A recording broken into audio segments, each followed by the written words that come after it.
Nah, untuk topik tertentu, tentu ada beberapa artikel yang bisa menjadi pilihan. Nah, pertanyaan saya, apakah semua artikel dengan topik yang sama itu perlu kita telaah atau hanya beberapa artikel dengan kriteria tertentu, Prof?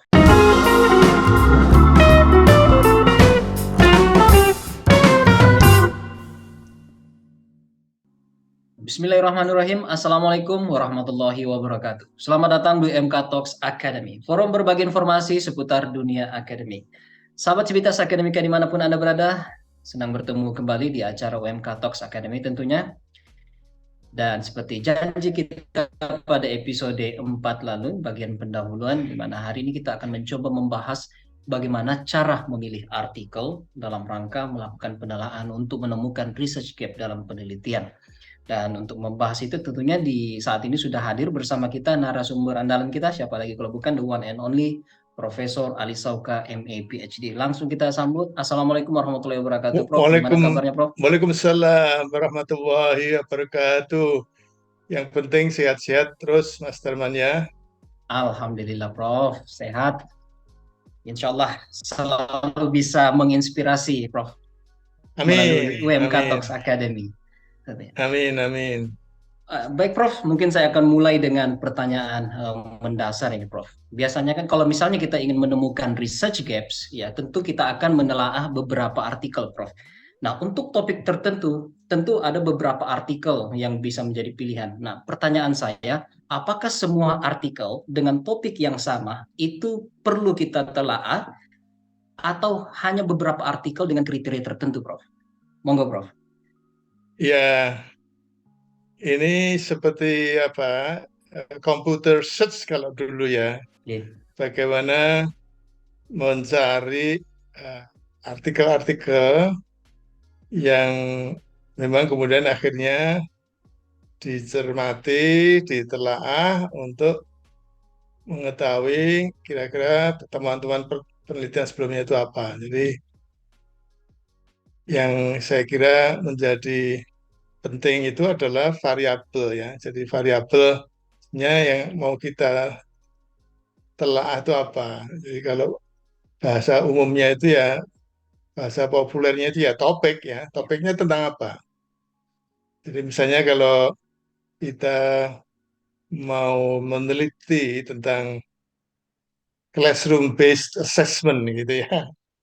Ini tentang apa assessment ya, assessment yang berbasis kelas, ya itu berarti mungkin penelitian-penelitian tentang bagaimana guru, dosen di kelas menyelenggarakan, melaksanakan, menggunakan assessment di kelasnya, maka ya itu variabel itu classroom based assessment. Jadi kalau saya kaitkan dengan struktur artikel itu kan selain kita kenal dengan EMRAT ya, introduction, method, result, and discussion, nah, dan tentu di dalamnya mungkin ada conclusion.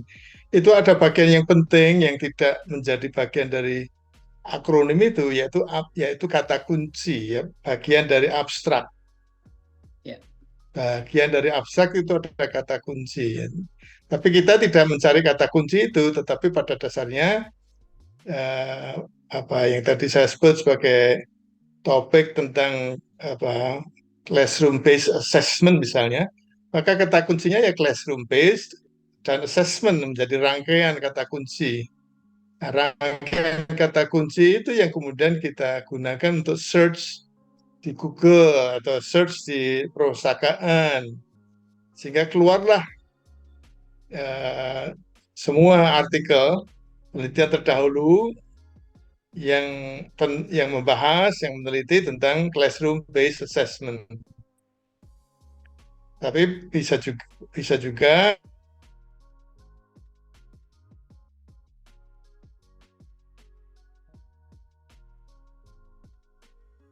itu kalau dari segi itu bisa saja di mana-mana. Artinya tidak mungkin saja nama jurnalnya tidak terkait dengan assessment gitu.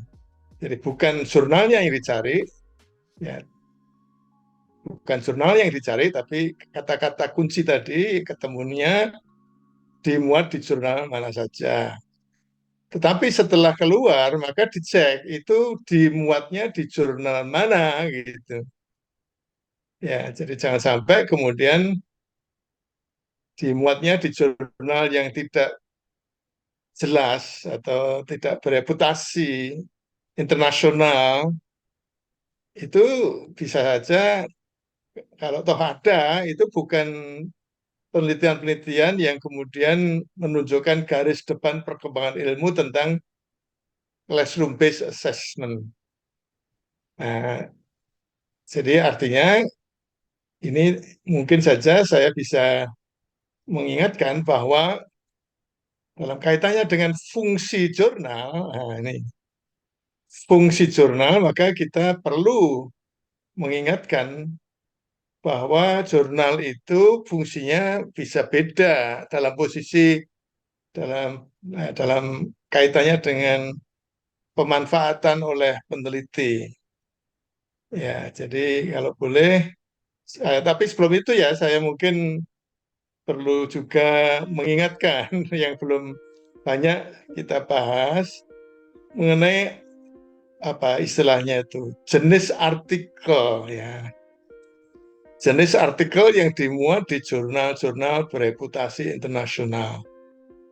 Itu kalau boleh di, disederhanakan, ada dua macam artikel yang sifatnya utama lah gitu. Tapi sebetulnya istilahnya itu kalau dalam pengelolaan jurnal itu rubrik ya, tapi ada rubrik lain ya yang pada dasarnya bisa dibahas tersendiri. Tapi kalau yang rubrik utama itu adalah artikel. Ya. Dari segi artikel, ya sebagai isi utama jurnal itu ada dua kelompok lah begitu. Pertama adalah yang disebut dengan biasanya orang menyebut original article. Original article itu biasanya dimaknai sebagai artikel hasil penelitian tunggal. Jadi hasil penelitian, satu kegiatan penelitian, kemudian dilaporkan dalam bentuk naskah publikasi yang kemudian diterbitkan dalam sebuah dalam bentuk artikel di jurnal itu. Tapi selain original artikel, itu ada jenis artikel lain yang tidak kalah pentingnya, bahkan mungkin ini lebih berat dalam kaitannya dengan menulis, yaitu review article. Jadi ini hukum DM-nya harus hati-hati ya. Review article sebagai frasa bahasa Inggris. Review article adalah artikel gitu ya, yang isinya itu mereview hasil-hasil penelitian sebelumnya.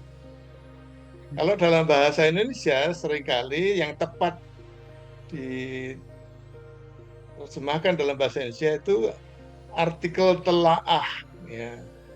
Bukan telaah artikel. Ya, ini hukum DM-nya hati-hati. Kalau telaah artikel itu menelaah artikel, tapi artikel telaah adalah artikel. Ya, seperti tadi hukum MD dalam bahasa Inggris ya.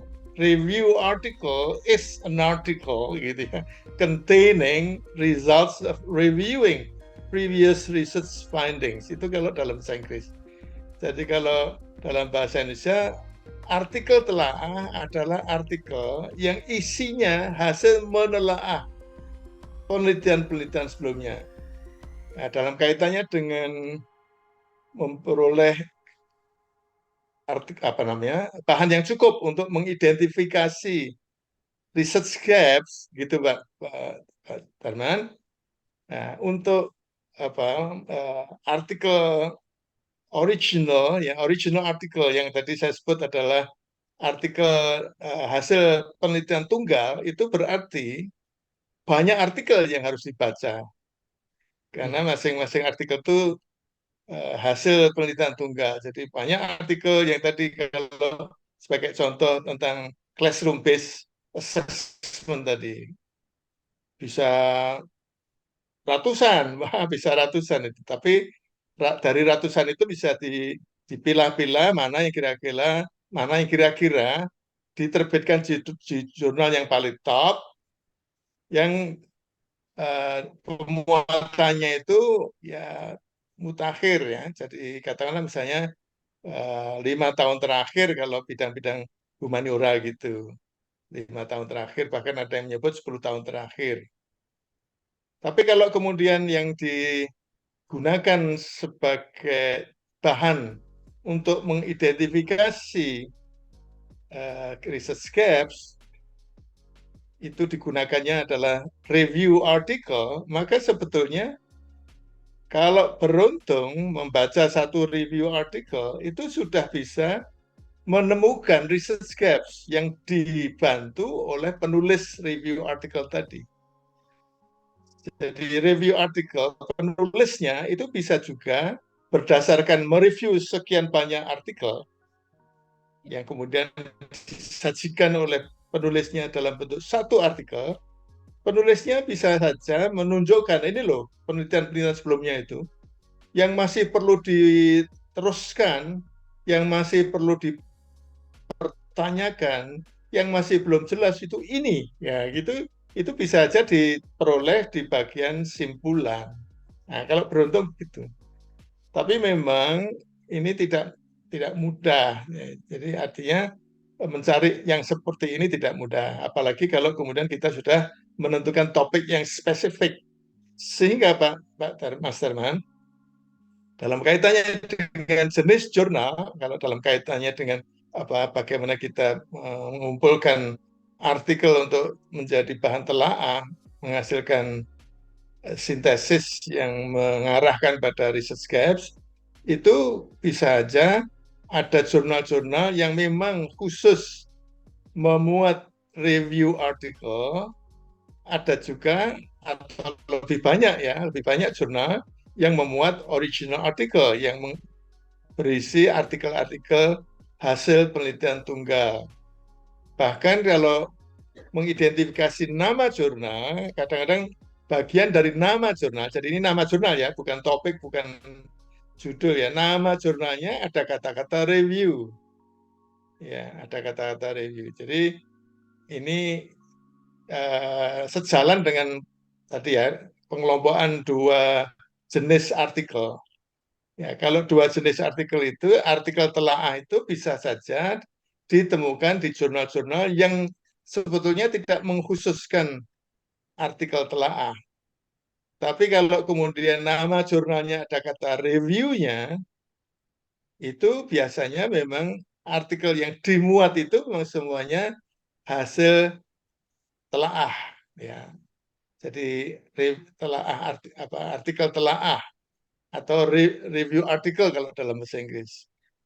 Nah, begitu Mas Darman. Jadi saya kira ini penting sekali yang dalam apa rekaman kita sebelumnya itu belum kita sampaikan ini. Tapi ini saya kira sudah banyak orang tahu, cuma kita sifatnya mengingatkan gitu. Nah, oleh karena itu kalau boleh menjadi rangkuman, rangkuman itu ya tentu tidak selalu menjadi simpulan, itu tentang fungsi jurnal ya, mengenai fungsi jurnal. Boleh saya teruskan ya Mas Darman? Monggo, Prof. Jadi kalau dari segi fungsi jurnal ini kita harus paham betul ya bahwa pada dasarnya ada dua fungsi jurnal yang bereputasi internasional. Yang reputasi internasionalnya itu tinggi gitu ya. Yang pertama adalah fungsi jurnal untuk menelaah hasil-hasil penelitian sebelumnya. Baik itu artikel original yang artinya dalam artikel itu berisi hasil penelitian tunggal maupun artikel telaah atau review artikel. Ya, itu fungsinya untuk mengidentifikasi research gap.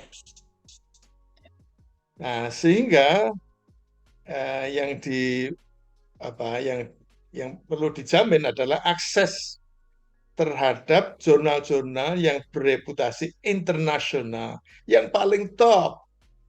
Jadi kalau ekstrimnya itu misalnya kalau ya paling top ya. Jadi kalau saya mohon maaf menyebut nama pengindeks itu Q1 semua gitu. Itu karena memang kendali kita, kendali peneliti. Cuma hambatannya seringkali peneliti tidak bisa mengakses yang paling top tadi karena ada jurnal-jurnal, banyak jurnal-jurnal yang berbayar. Yang membaca full text-nya itu harus bayar. Bahkan bayarnya bisa mahal ya. Itu yang fungsi pertama. Nah, kalau kemudian ini ada hambatan secara pribadi, maka bisa saja mencari cara agar kemudian pribadi-pribadi peneliti itu bisa akses itu. Antara lain misalnya tentu perguruan tingginya mestinya berlangganan kan gitu, membayar. Tapi saya kira juga kementerian ya itu berusaha menyediakan itu ya, dan juga mungkin ada akses-akses lain. Itu yang pertama. Fungsi jurnal bereputasi internasional yang pertama. Jadi ini nah, kalau saya sebut juga misalnya tentu kendala yang mungkin dihadapi dalam kaitannya dengan fungsi pertama ini ya jaringan internet. Kalau jaringan internetnya itu ngadat ya itu untuk bisa mendownload satu artikel aja bisa berjam-jam. Wah itu menjadi menjemukan gitu. Tapi kalau internetnya bagus dalam waktu 1 jam bisa berpuluh-puluh artikel yang bisa di-download. Fungsi kedua adalah setelah setelah peneliti menyelesaikan naskah publikasinya, kemudian mikir-mikir kira-kira jurnal yang menjadi tujuan untuk disubmit itu yang mana. Nah, ini bukan kendali kita. Jadi kalau tadi itu kendali kita hanya karena masalah akses, tapi yang kedua ini fungsinya kendali pengelola jurnal, kendalinya adalah ketua dewan redaksi yang dibantu oleh para reviewer. Apakah memang mutu naskah publikasi kita itu layak diterbitkan di jurnal yang kita tuju. Jadi pada waktu kita mengakses untuk menelaah hasil-hasil penelitian untuk mengidentifikasi research gaps itu bisa yang paling top.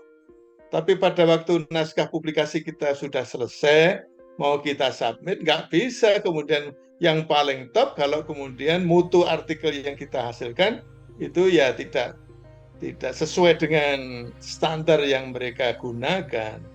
Ini yang harus realistik gitu. Ya, ini bukan karena bukan kendalinya peneliti. Jadi nanti kalau tidak realistik, maka bisa aja mudah putus asa. Kok sudah berpuluh-puluh kali di submit, tetap saja ditolak. Ya, karena memang mungkin standar mutunya tidak sesuai. Harus realistik. Saya biasanya dalam kaitannya ini punya guyon ya, yang mengatakan how low can you go gitu. Ya, seberapa rendah akhirnya naskah artikel kita itu bisa layak diterima karena sesuai dengan standar mutunya. Saya tidak usah menyebut yang rendah itu seperti apa, tapi tentu teman-teman tahu mengenai bagaimana urutan standar mutu dari yang paling top sampai dengan yang paling bisa menerima gitu. Jadi saya tidak menggunakan istilah paling rendah, tapi yang paling bisa menerima rendah mana yang kemudian akhirnya toh yang penting ini pesan saya nih, yang penting itu terpublikasi. Kalau tidak terpublikasi itu namanya mubadir. Mubadir itu saudaranya setan kalau menurut Al-Qur'an gitu Pak Mas Darman. Jadi harus terbit, harus terpublikasi di jurnal untuk bisa dimanfaatkan oleh masyarakat luas. Begitu Mas Darman. Oke, terima kasih Prof. Ya, sebenarnya saya mempersiapkan beberapa pertanyaan nih Prof. Namun saya baru bertanya satu pertanyaan, sisa pertanyaan saya sudah dibabat habis Prof. Alhamdulillah. Terima kasih banyak Prof. Prof, mungkin karena ini merupakan episode terakhir mengenai pembahasan tentang bagian pendudukan, ada apa mungkin pesan Prof atau kesimpulan yang bisa disampaikan khususnya bagi mahasiswa kita dan sahabat Civitas Akademika yang baru akan memulai penelitian atau menulis proposal, Prof? Ya, kalau boleh saya mengulang menggarisbawahi kata-kata terakhir saya tadi, bahwa pada dasarnya kalau kita selesai meneliti, maka hasil penelitian itu harus dimanfaatkan. Tidak hanya pada bermanfaat buat peneliti, tapi juga bermanfaat pada masyarakat luas. Masyarakat luas ini bisa saja ya mungkin di antara para mahasiswa sendiri, mungkin di kampusnya, mungkin masyarakat luas yang sifatnya universal. Jadi kalau itu kemudian hasil penelitian tidak dipublikasikan dalam bentuk artikel di jurnal yang kemudian bisa menyebar secara luas tak terbatas, itu tidak akan mendapatkan manfaat, ya, mubazir istilahnya. Jangan sampai kita mau memubazirkan sesuatu yang sebetulnya bisa memberikan manfaat. Itu yang saya kira perlu saya garis bawahi lagi. Gitu Mas Herman. Baik, terima kasih Prof. Dan tentunya ya, ketika mau menulis selalu dimulai dengan bagian pendahuluan, dan jika butuh informasi bagaimana cara menulis bagian pendahuluan dengan baik, tonton episode-episode mengenai bagian pendahuluan di MK Talks Academy tentunya. Baik, terima Betul. kasih Prof. Ya, Sehat selalu Prof, sehingga kita bisa ketemu lagi di amin. episode selanjutnya dengan topik pembahasan yang berbeda. Baik, sahabat Amin. Sivitas Akademika, sekian dulu untuk episode kali ini sekaligus penutup untuk bagian pendahuluan. Insya Allah kita akan bertemu lagi di pembahasan yang lain. Saya Sudarman SPD MID pamit undur diri. Sampai ketemu lagi di episode selanjutnya. Assalamualaikum warahmatullahi wabarakatuh. Waalaikumsalam warahmatullahi wabarakatuh. Terima kasih Mas Herman.